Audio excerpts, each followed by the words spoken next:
Breaking Gulf News.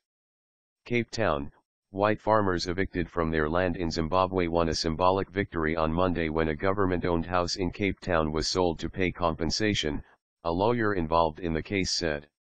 The auction of the house, which went for R3.76 million DH102 million was the final step in a complicated case that has been fought through the South African courts for years by a group of Zimbabwean farmers. But it is unlikely that the farmers will see any of the cash, which will mainly go to cover court costs, said lawyer Willie Spies.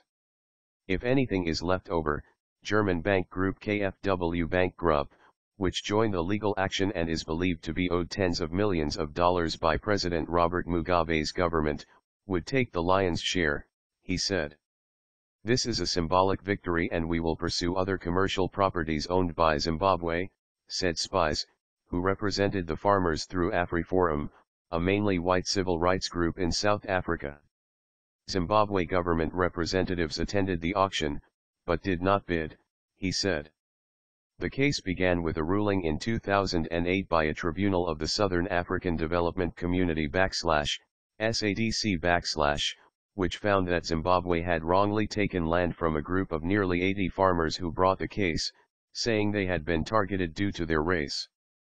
The tribunal, which was later disbanded, ruled that they should be compensated.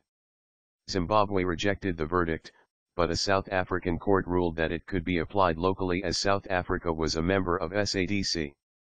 Zimbabwe fought the judgment through to South Africa's Constitutional Court, which confirmed in a landmark judgment in 2013 that the farmers could sue in South African courts for compensation and attach Zimbabwe government assets in the country. 3 other Zimbabwean properties targeted by AfriForum were declared to be covered by diplomatic immunity, while the Cape Town house had been rented out commercially and was therefore liable to seizure, Spies said. AfriForum regards its litigation against the Zimbabwe government as a civil sanction campaign against the ongoing and systemic abuse of human rights and the rule of law, and the destruction of land ownership in Zimbabwe, the group said in a statement.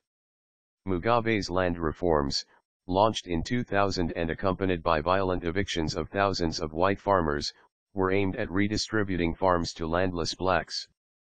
But critics say they mostly benefited the veteran leader's cronies, led to a devastating drop in agricultural production and crippled the economy.